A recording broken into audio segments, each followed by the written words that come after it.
Want to thank you all for joining us today. We're here to talk about how to establish your organization as an employer of choice with reproductive health benefits.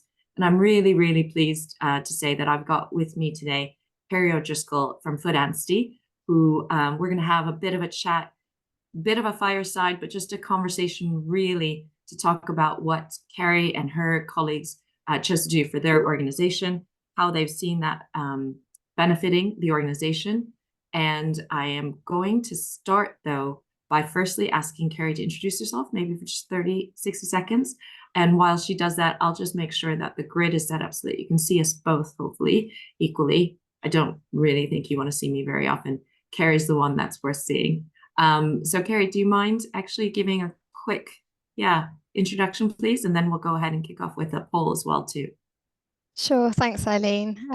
As Eileen said, my name is Kerry and I'm the People and Reward Manager at Food Ansty. Food Ansty is a regional law firm, and we're on that journey at the moment from becoming a regional firm to a truly national one. So it's a really exciting time for us. I've worked in HR for just over a decade, either in the legal sector or professional services. And my interest really lies in benefits, in reward and people data. And my role also includes leading our HR operations. But I'm really pleased to be asked to be here today. So thank you for having me. No, thank you for joining us. And that's perfect because that'll help put maybe our conversation into context for attendees in terms of, like you said, regional. You're in the legal services sector, which is really competitive, obviously. You're constantly probably looking to compete for talent, but also retain talent with some really key knowledge workers that can clearly take their pick of different firms to go to. So I think this is going to be a super conversation. So thanks again for being with us. Before we get going, I already have a ton of questions that I can go through and things that I want to ask you. But for everybody who's joined us today, we thought it would be useful to start a poll. Just to get a sense for what might be most interesting for you to hear, and based on the context of where you're at and maybe your perspectives to date. So we've just got two questions. It's not going to take very long at all. The first question is whether or not providing employees with reproductive health support is already maybe an agreed priority for 2025. And secondly, what level of support is already in place then? So the two questions aren't mutually exclusive. I think it's really important that for some where it is a priority, but there's already something in place that's worth noting, those that it might not be a priority because there's already some level of support in place, also worth noting. So thanks so much for taking the time to answer. We've got more people answering the first question, I think, than the second one so far, but we're looking at about 50% participation. So without putting too much pressure on you all, I can't see who responds, so I'm not going to call out people. But while you consider your responses, it's probably a good reminder to me to just set out some housekeeping points. So this webinar is being recorded, but because we are using the Zoom webinar format, you are all joining us on an anonymous basis. So it's just myself and Carrie whose names are visible to all attendees. Everybody else is anonymous to everybody else as well. So your responses to this poll are anonymous, as well as anything that you'll put in the chat to at least me and Carrie. That won't be visible if you choose hosts and panelists. That wouldn't be visible to everyone. I will warn you that if you do want to message to the whole attendee base or all of the audience, that they will see the name or the username that you use to log into Zoom. That might mean that it's a company name. It might mean that it's a shared login, or it might be your personal name, but I do want you to be mindful of that. We did enable chat for you to be able to chat with other attendees, but you can therefore toggle and just chat with us if you don't want others to see your name or your organization. We do want to help preserve your anonymity if that's what you'd like. And then you don't have to just use the chat function. You're also welcome to use the Q&A function, which does mean you will have your anonymity preserved there as well. And we can answer in the chat box, or we'll answer as we go while Carrie and I are speaking. So please make use of all the tools that are available to you, but do be mindful again, the webinar is being recorded. And if you choose to chat with all participants, all attendees, your name will be visible or your username will be visible. So enough of that sort of housekeeping points. We've got more than 3/4 of you who have responded to the poll, so that's brilliant. And I will therefore just end it now, and we can all look at those results together. So here, hopefully you can see what the results say. So in terms of that first question, whether or not providing employees with reproductive health support is a priority for next year or not, more than half of you said that it is, which is great to hear. And hopefully that means that we're sort of speaking to the converted, but potentially going to help you establish a business case or continue to push that along in order to secure the actual benefit or the budget that you need next year. About 40% of you, so about 4 in 10, said not at the moment. Again, hopefully through this conversation, we can help you try and champion it, or maybe see that it can get there on the priority list for next year. And then actually there's a fantastic number of you who say that you already provide employees with reproductive health support. It's just under 10%. So thank you very much for letting us know that. It would be great if you're on and you want to chip in, feel free to use the Q&A function if you want, or just chat to Carrie and myself and let us know to what extent or what degree that support looks like. And then we can weave that in and offer that to other attendees in case it might be useful. Second question was then, what specifically is in place today? Actually, only 15% said that there's no support in place, which means that the vast majority of respondents said that there's at least some and maybe very low level of support in place. So I think there's some work to do. It doesn't look like anyone responded by saying that there's a good level of support in place. So that means we've got lots of potential here. So I think really, really useful to know. And hopefully that was useful for everybody, and especially Carrie, as we kind of talk through maybe the journey that you've had at Food and particularly you as an advocate in getting the benefit available to your colleagues. So if we start there, do you mind if I ask you, I mean, I know, but for you, for the purposes of the attendees, you know, how long you've had reproductive health support in place, that is through Fertifa. I don't think that's going to be any surprise to anybody. How long that's in place, and maybe how long it took you to get that agreed or approved or signed off at the organization? Yeah, sure. So we implemented Fertifa in October last year, so it's just coming up to a year's worth of having the benefit. And prior to that, we talked about it internally for probably a period of 7 or 8 months, which in the grand scheme of things doesn't seem like a long time given how long it takes to get some benefits over the line. But prior to that, there were lots of small steps we took to get us to the point where we could roll it out quite smoothly and get the team on board quite quickly. Amazing. So in that time, that 7 to 8 months, did you find, was the organization already receptive? Was your leadership already on board and it was a matter of vendor selection, or was there work that you had to do to present a business case or talk about ROI or anything else like that? Yeah, so it was a long process, and it was lots of little steps that got us to that point. I think we started seeing a shift in priorities more generally from how our workers that were coming in and new joiners were really perceiving work-life balance. And I think from that, we realized that this work-life balance and well-being was becoming a priority for lots of our new joiners. We saw that shift really becoming particularly evident for those that were joining the firm and that might be from the younger generation. So as we had lots of Gen Zs joining, as lots of millennials were either joining the organisation or progressing through, and they had that either better awareness of the importance of work-life balance, and also that desire for balance. And as they then ultimately progressed through the organisations, they started to have more of a say, I think, in how we were shaped.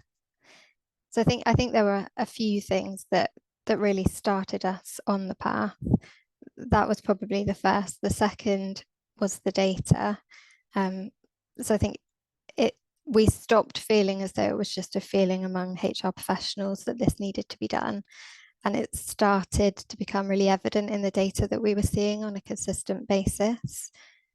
So we were looking, for example, at pulse surveys and engagement surveys. We were looking at the usage rates of lots of our benefits. and even feedback from lots of our cohorts of trainees and how that differed over the last 3 or 4 years. And obviously, as we are in the legal sector and it is very competitive for talent, it's obviously crucial that we can respond to those needs effectively. So I think that was the third driver for us, which was how competitive our talent market is. We all know that when employees feel valued and supported, they're much more engaged, they're much more productive, they're much more loyal. And I think that competition for us really increased after the pandemic. So that's when we started as a business to have more conversations about what we wanted to do next, and the snowball really started. Ultimately, we saw that as people were coming through and as we transitioned to much more of a home working setup, the playing field for our talent really opened, and that gave all of our people access to a much wider range of opportunities. So that was when we knew we needed to start to do something. That's all super helpful. So if I can maybe frame that slightly or try and summarize, it sounds like following the pandemic, particularly when the workforce was maybe more hybrid, and so a lot of remote work, or people could work from anywhere or from home, and that meant they were therefore more mobile in terms of literally for their office, but also potentially their employer, because there were then choices opening up to them, because maybe they didn't just have to go on the basis of what was an easier commute or whatnot. At the same time, it sounds like through your engagement activities with your colleagues and your employee base, you were starting to see feedback about wanting more support for well-being in general, I think is what I heard. And then particularly, it sounds like with the younger cohorts, maybe this topic was coming up more and more. So if all of that is reasonably accurate, just a question I had was, when you were looking at the data, when you were getting responses to engagement surveys, were you asking specifically whether or not reproductive health support was important, or was it more open-ended and you were sort of saying what other types of well-being support would you value, and then you were getting it back in that it was pointed to reproductive health, or was it a bit of both? Yeah, I think it was a bit of both. So we used a combination of pulse surveys and engagement surveys within the business to find out, what was important to our people at specific points in the year. So lots of the information came through there. We always keep a close eye on benefits usage, and what we were finding more and more was that skew towards our benefits that were focused on either health and well-being or flexibility to give people that balance. And then we also checked in with people at different points. So as standard, we ask our new joiners, what was it that made you choose us? We followed up in exit interviews, what do your new employers offer that we don't? So it was a combination of lots of things. Okay, super. And you mentioned sort of exit interviews, and I suppose at that point those employees are going to be leavers. You also, though, mentioned that you saw a lot of engagement at, trainees, seminars, for example. Did you start to see data that told you it was either a factor for retaining talent, or from preventing people to leave, or in helping you to recruit based on the fact that you had reproductive health benefits?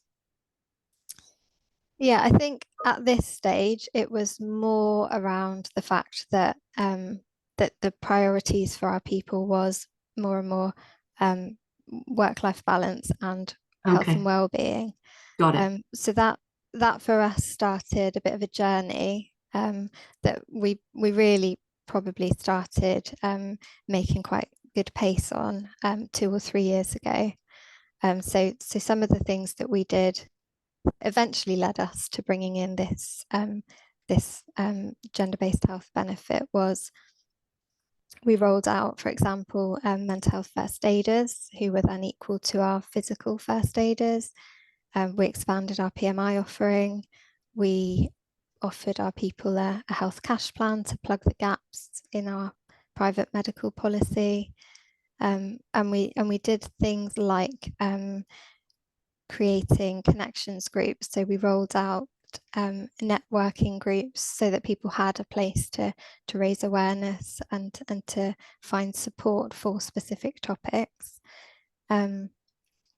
We created parental support programs. So we offer our people buddy programs and coaching for specific points in the employee life cycle. We did a similar thing for menopause.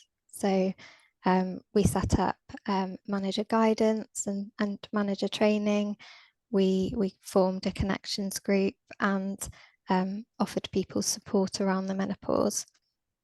So lots of these things that we did then started a conversation in the business, which ultimately led us to take those other steps down the line. But I think in the early stages it was very much a focus from the business on doing everything we could to offer our people flexibility. So we introduced benefits like flexi hours and lifestyle hours, both of which aim to give people that flexibility in their day to have that better work-life balance and take the pressure off when things don't go to plan. Essentially all of the things we could do to start to treat people like people, or to do that more. Right. Oh, and thank you so much for listing some of those specific examples.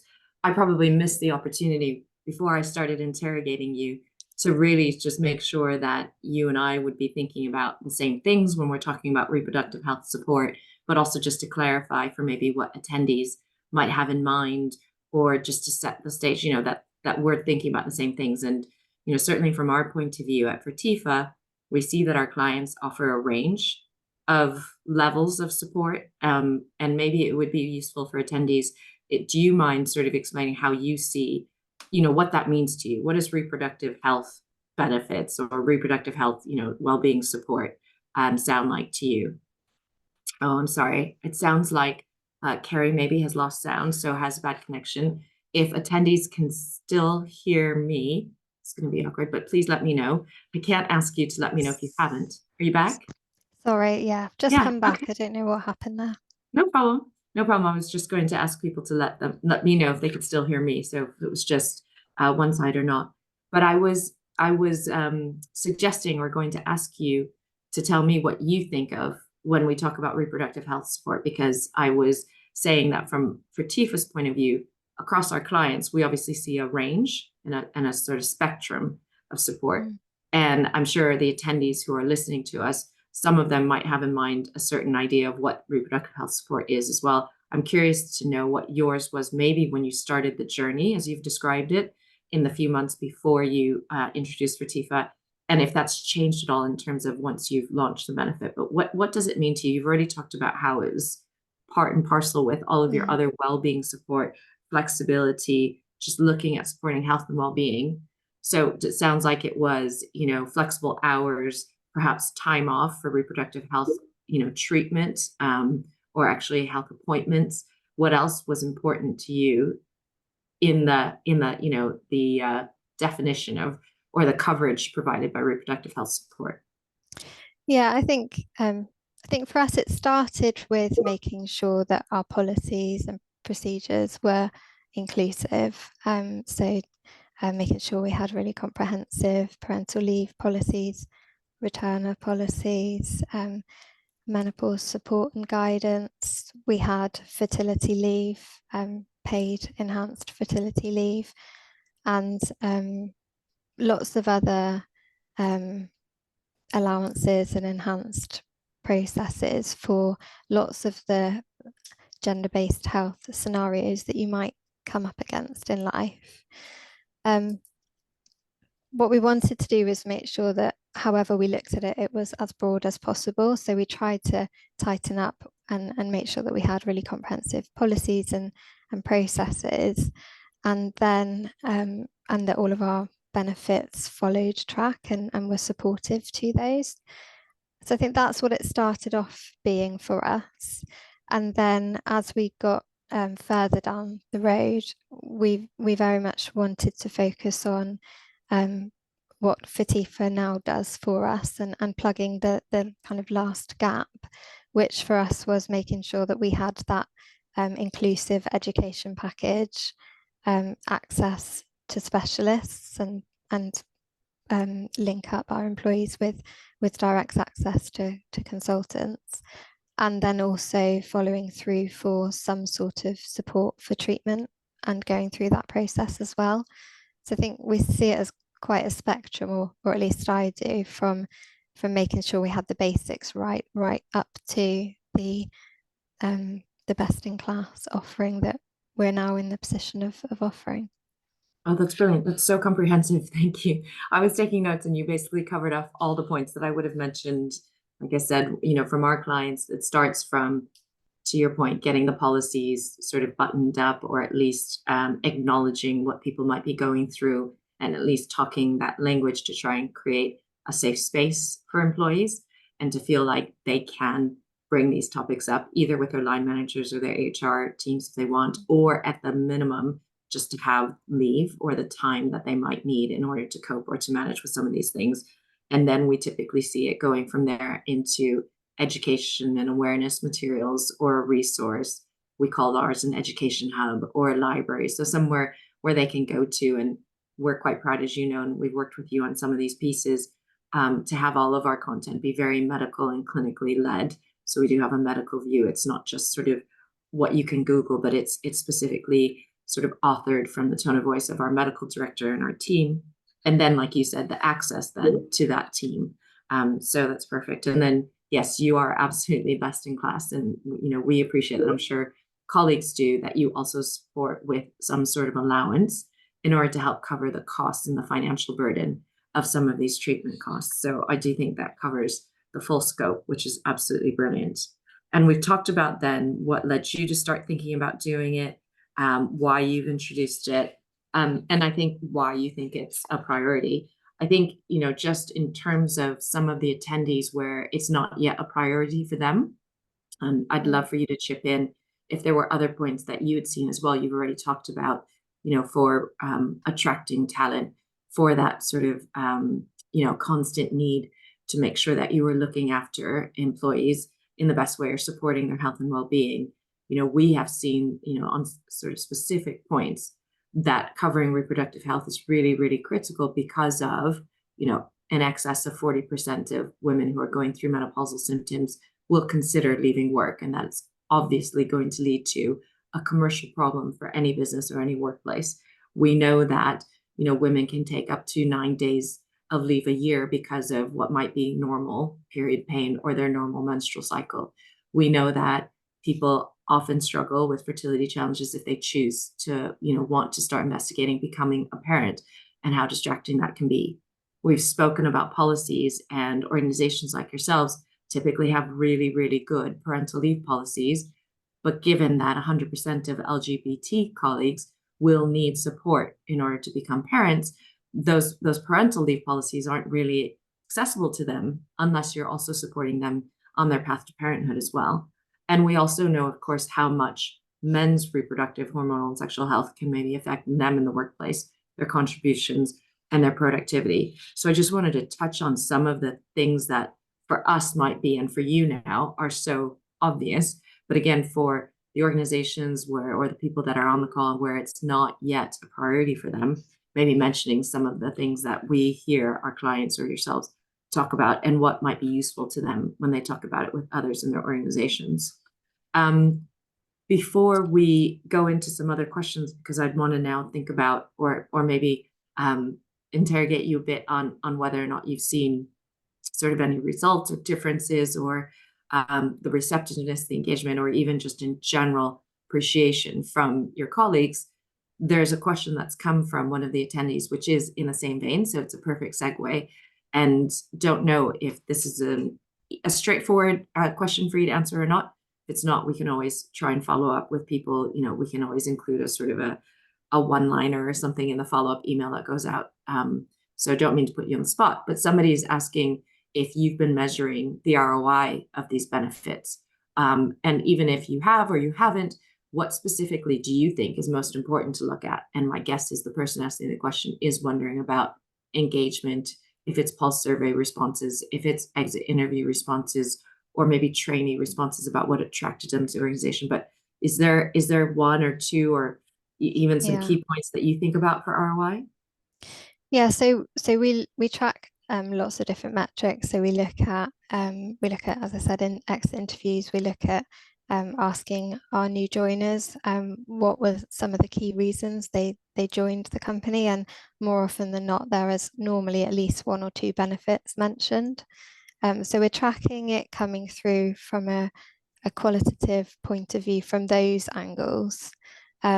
We're also just speaking to employees, and I think a lot of this is the impact that we're feeling as an organisation. So once we started the wellbeing journey that we've been on for a couple of years, we started to hear more and more employees opening up to the team about challenges they were facing. So lots of it is just kind of a finger on the pulse of the firm, and hearing how many more conversations are going on. But in terms of return on investment, we obviously track how much we are putting towards funding, how many employees we're impacting. So we know, for example, that 3% of our employees have benefited directly from the treatment funding pot that we've got in place, and over £50,000 has been spent towards seeking support and advice for those people and treatment. So while it might feel like a small percentage, I think it's quite important not to underestimate the impact on those individuals. And I can think of a handful of employees that have been able to stay well at work whilst going through some of these processes because of the benefits that we've got in place. No, I think that's incredible. Like you said, I think the fact that £50,000 has been reimbursed to employees for them to undergo treatment, surely that's going to be, an immense relief for them, for peace of mind, not just, from the financial point of view and the sort of cost burden, but also just knowing there has to be this sense that, you as an employer has their back, right? And it's got to make it therefore much easier, or at least help them feel supported when they're going through something that can obviously be quite traumatic. I think that the other point that you mentioned, but I wanted to sort of draw or underscore, is that you said since introducing the benefit, so it sounds like irrespective of how much would have been reimbursed or claimed, and to what degree it has been used, but you've heard so much more conversation about these topics. And so one thing that we're always stressing is that introducing the benefit, irrespective of the scope and how far an organization goes to support the employees, the fact that there's any at all means that you're helping to normalize these very sensitive topics, and what, frankly, probably used to be seen as taboo to talk about at work. And so the fact that you do that clearly must really, really signal just great support for colleagues. And I would assume that they feel, like I said, in a very, very safe space. So that's brilliant. But yeah, I think what we've seen is that impact on the culture of the firm, which has been quite significant. And we as HR practitioners know that employees who feel that we care about them personally are much more likely to stay with us, and therefore contribute to our success in the long run, and help to make us that employer of choice. And all of the things that we've done over the last 3 or 4 years have had a domino effect. So each small step we've taken has then formed the jumping off point for the next bigger step, which has given us more confidence each time to take that leap. I think we know that there has been reductions in absence. So we've looked, just to the point on return on investment, we've looked at how much we've spent, or how much has aligned to missing time out of the business for things like family forming, fertility, menopause leave over the last couple of years, and being able to compare that now to we're much more aware of these situations within the business, and yet the days that have been taken out of the business has reduced significantly, and that we think is a direct correlation to us providing much more support as a business. So there are ways that we've been able to tie it back as well. that's amazing. I can already hear sort of the gears turning sort of the Fatifa marketing team's heads about, you know, these sound bites, these points that you're making, and how useful it is for you know, when we speak to prospective clients. And whether they go with Fatifa or somebody else from the market, it's just important. You know, we're just seeing how important it is to look after employees. And you're coming up with these fantastic points about how impactful it is to the organization. So thank you so much. You've mentioned, you know, over 50,000 pounds is reimbursed. I thought it might be worth, if you don't mind, me also sharing with attendees that we've seen that almost half, I mean, more than 40% of Foot Anstey employees, so we're tracking 43%, have spoken with a Fertifa nurse or midwife since you introduced the benefit. And I think that's just astounding. I think even though we often forecast or look to help our prospective clients or our clients sort of benchmark or budget what they'll see, for me, that was a really impressive amount and really goes to show clearly how much your organization, your colleagues really appreciated it. And then of the ones that have spoken to the Fertifa team, almost 10% of those individuals have actually made a claim for some form of treatment. So, you know, as you pointed out, the impact that you're making is supported by, like you said, the change in the culture or the improvements in the culture, but also very much in the bottom line for these employees, right? So it's absolutely really crucial to consider both pieces of it. I wonder then if you wouldn't mind sort of talking about whether or not any employees were comfortable or have been more comfortable talking to you about whether or not it's helped them with outcomes, whether those were work-related outcomes or maybe the outcomes of what they were going through. And I know it's always impossible to compare because we don't know what it would have been like if you hadn't introduced the benefit, but if you're seeing that sentiment come through at all.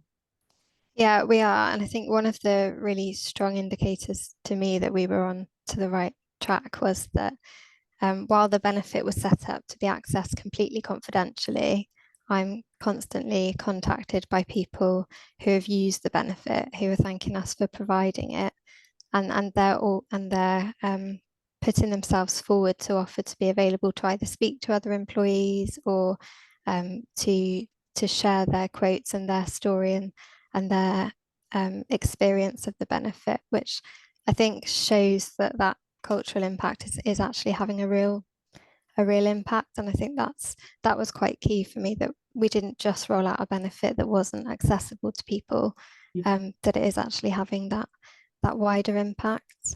That's amazing. Yeah. I think to your point around how it's impacting people, there's obviously the physical and mental benefits of reducing those waiting times. So while we're putting people in direct contact to a consultant or a specialist, we know and we're having feedback that it's having a significant impact, that they're not having to be at the back of an NHS waiting list. So that helps.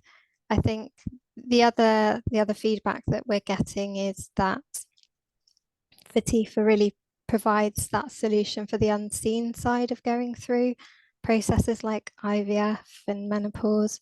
You know, they're long processes, and having that trusted ear for advice or somebody at the end of the phone who's got that vetted information, who can just walk our employees through the process, has been described as priceless by lots of people that we've spoken to.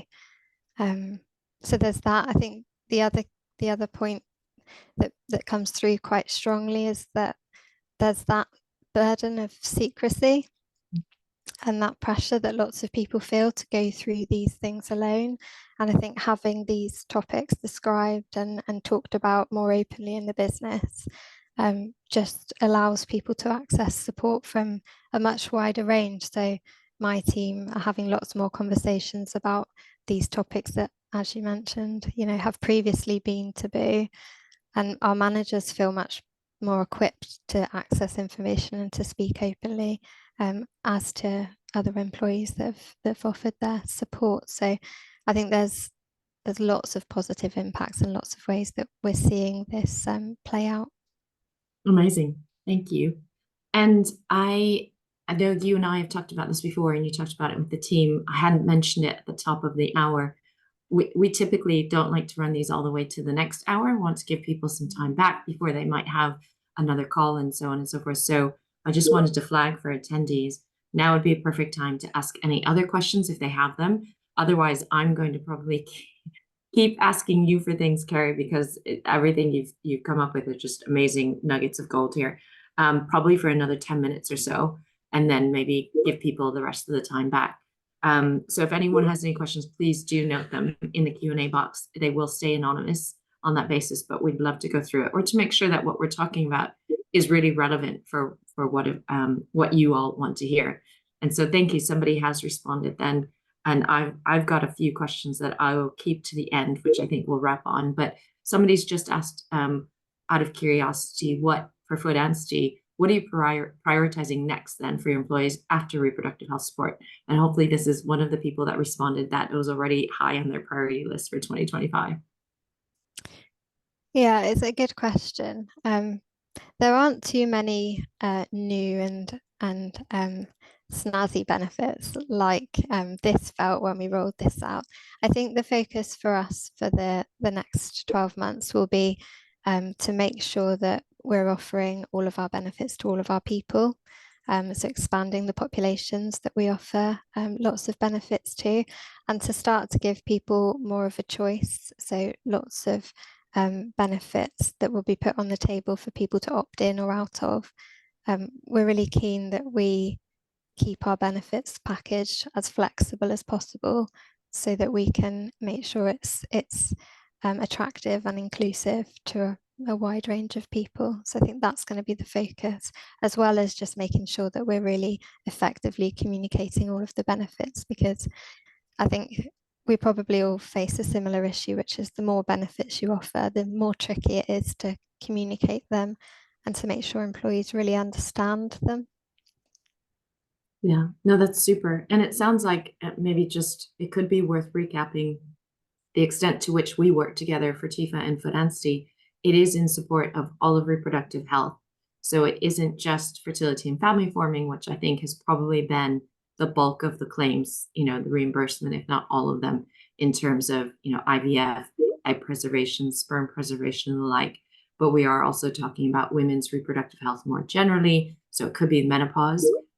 For even somebody who's still in their late 30s, if they're experiencing early menopausal symptoms or perimenopausal symptoms, could be for STIs, could be for contraception, could be for normal menstrual cycles, endometriosis, PCOS, fibroids, and the like.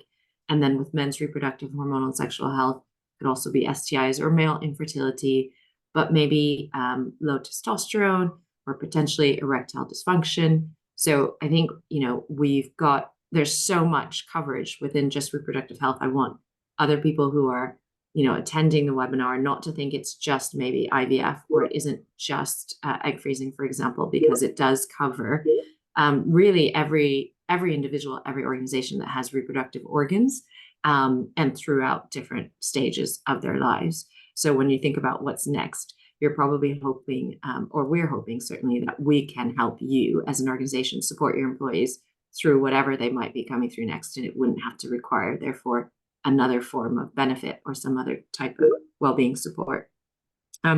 So I guess along the lines of what that individual just asked you, what you've been talking about so far, I wonder if you have any piece of advice or, a top tip or a lesson learned in terms of anybody thinking about reproductive health support. Is there a place you'd suggest they start, or what they keep in mind or don't forget, or what advice would you have? For because you're clearly market leading at this point, and definitely a thought leader, certainly from our point of view. What did you wish maybe you knew a year ago, or when you started looking at it even months before then? I think in terms of where to start, and maybe a bit of a prompt there, I would say the first step is really to get clarity on what you're trying to solve or what you're trying to achieve. Is it attraction? Is it retention? Are you trying to support a particular group? Is it a lack of manager awareness? Try and identify what the key driver is.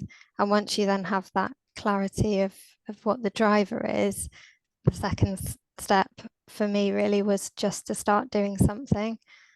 So not very technical, but I think I mentioned the domino effect. And had you asked me 4 years ago whether we'd be rolling out a benefit addressing this area, I don't think I'd have believed it at the time.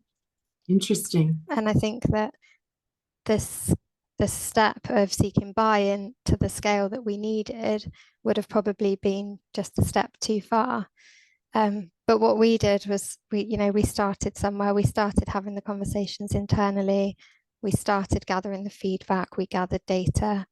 We asked our new joiners. We asked our leavers during exit interviews, and we spoke to our managers to find out what issues their people were struggling with. We engaged our wellbeing champions, and all of that data and all of that feedback then gave us something to tie our business case to. And I think that's really key, is just rather than be completely put off by the scale of the task ahead, we started small, and then it started to set the stage for the next step each way. Amazing. That's brilliant. And that what you've answered just gives people a sequence and a sort of an idea of where to start as well and how to progress things. Did you, did you find it challenging with internal comms or to explain to maybe colleagues what you were introducing and to what degree? Did you get any kind of, I guess, cynicism or anything like that when you first started to roll it out or talk about the fact that you might introduce something?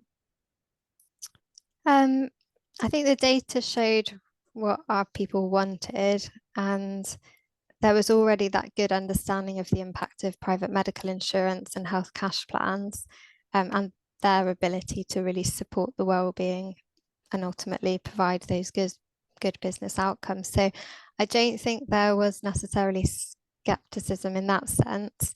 There was a tested model which we ultimately leveraged. We were quite careful to frame gender-based health as a gap that we saw in our offering that we were looking to plug with this. And then we framed it specifically around how this was really a benefit that was going to be useful to all. So careful positioning around the fact that, yes, this supported those who wanted to form a family, but also anybody that, as you say, has any sort of gender-based health issue or may go through different periods in life. So we were careful with the positioning and the communication of the benefits so that people knew that there was a range of topics that were covered, and it wasn't just family forming and reproductive health. That's brilliant, actually. And you've been so patient with me because I've been using the term or the phrase reproductive health, and you've been really consistent this whole time talking about it as gender-based health. And I really like how, to your point and your advice to others, to really think about what you're trying to solve for. And clearly within your organization, you realized or recognized really well because of the data that was a gap for you. So I think that's just such a good lesson or, case study for others who might be thinking about how to get sort of the buy-in they want. And to that point, somebody has asked a question, and maybe just more specifically, or to put a fine point on it, they were curious about whether or not you faced any obstacles getting buy-in. It sounds like from what you've said before, the fact that you had the data maybe preempted it or at least helped you address it right away. But their question is if you faced any obstacles getting buy-in from any senior stakeholders, and then how you overcame them if you did. Yeah, I don't think there was a specific issue with getting buy-in, but I think that was because we were really careful with, we had laid the foundation with all of the work that we had done with wellbeing. The business had already made a commitment to becoming an employer of choice. So in some ways, lots of the hard work was done. We were really well equipped with the data to show what our people wanted and how that was going to impact the talent that was coming in and the talent that we were able to retain. And we were close enough to the market trends and the options out there to know that this was the next wave, if you like, of enhancements that were going to be on the radar of our people. So that, coupled with the fact that we had that tried and tested model with private medical, with health cash plans, and seeing how that provided those really good outcomes, meant that there wasn't too much of a fight. But I feel that we would have been well prepared had we had to, given all of the work that we had done. That's brilliant. Thank you so much for having done all of that work. hopefully our team was able to help with some of Yeah, that, but it sounds like definitely. you're already super organized. I'm conscious of the time, and I can't tell you how much I appreciate all of the data points you've offered. Like I said, all of the nuggets that you've shared from your experience. I think it's incredibly helpful for people who are on the call, on the webinar, especially those who said this is not yet a priority, and for them to understand the journey that you and your colleagues went through to introduce it for the organization. It's so important, I think, given that you're a law firm, you're in the legal services sector, it is highly competitive. You do have to think about talent, attraction, but also retention, and how that clearly manifests itself for your costs and you as a business and as a workplace. I'm also aware that whilst I was really happy to have introduced you and to make sure people understood the context, I actually failed completely to introduce myself. So I'm just going to say that real quick, that I am Eileen and I'm the executive director for TIFA.